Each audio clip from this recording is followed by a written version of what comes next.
Section 11.4 Inference about two population standard deviations. The two objectives. The first objective is find critical values of the F distribution, and the second objective is test hypothesis regarding two population standard deviations.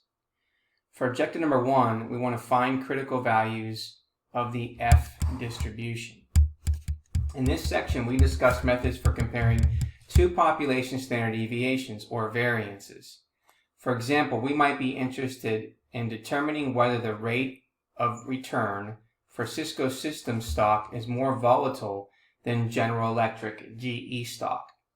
If Cisco stocks is more volatile than GE, the standard deviation rate of return on Cisco Systems would be higher than the standard deviation rate of return on GE. To test hypotheses regarding population standard deviations, we use Fisher's F distribution, named in honor of Sir Ronald A. Fisher. Certain requirements must be satisfied to test hypotheses regarding two population standard deviations. Requirements for testing hypotheses regarding two population standard deviations. Number 1, the samples are independent, simple random samples or from a completely randomized design. Number 2, the populations from which the samples are drawn are normally distributed. Now, the second requirement is critical. The procedures introduced in this section are not robust, so any departures from normality will adversely affect the results of the test and make them unreliable. One reason for this is that the standard deviation is not resistant to extreme values. Populations that are skewed will have extreme values that inflate the value of the standard deviation. Therefore, whenever performing inference regarding two population standard deviations, we must verify the requirement of the normality of the population using normal probability plots. So we're going to use the following notation when describing the two populations. So the notation used when comparing two population standard deviations. So here we have the variance for population 1, the sample variance for population 2, and the sample size for population 1.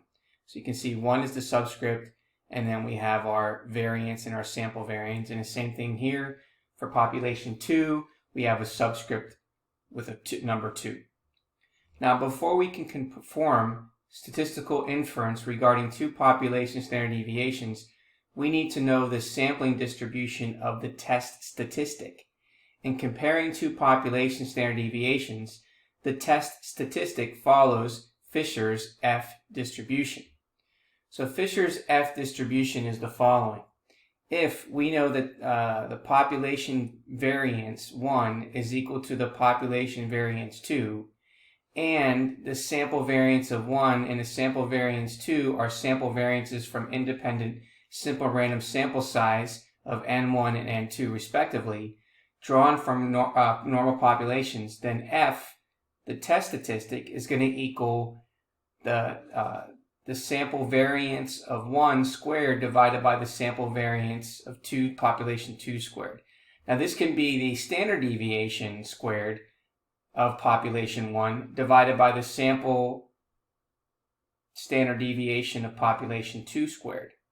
And it follows the F distribution with N1 minus 1 degrees of freedom in the numerator and N2 minus 1 degrees of freedom in the denominator.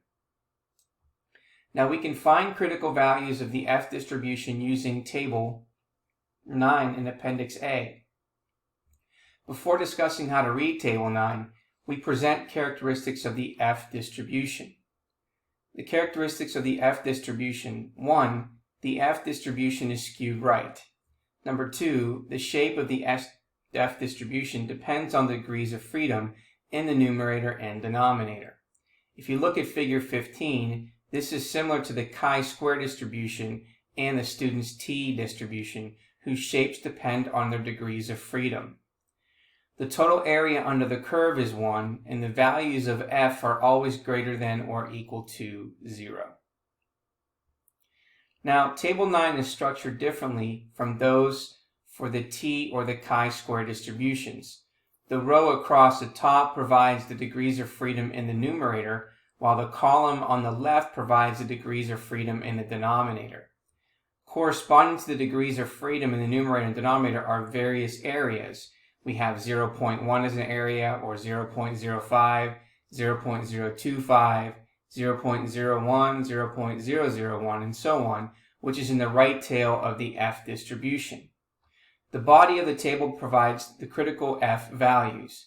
We use the notation F subscript alpha, n1 minus 1, n subscript 2 minus 1, where n subscript 1 minus 1 is the degrees of freedom in the numerator, and n2 minus 1 is the degrees of freedom in a denominator, and an alpha is the area to the right of that test statistic. To determine the critical value that has an area of alpha to the left, then we're going to use the following property. We're then going to take 1 and divide by that test statistic, and that's going to give you the area on the left. So, to find the critical F that has an area of alpha 0.05, to the left with 12 degrees of freedom in the numerator and 20 degrees of freedom in the denominator, we find that the critical value F has an area of alpha which is equal to 0.05 to the right with 20 degrees of freedom in the numerator and 12 degrees of freedom in the denominator, and then compute its reciprocal.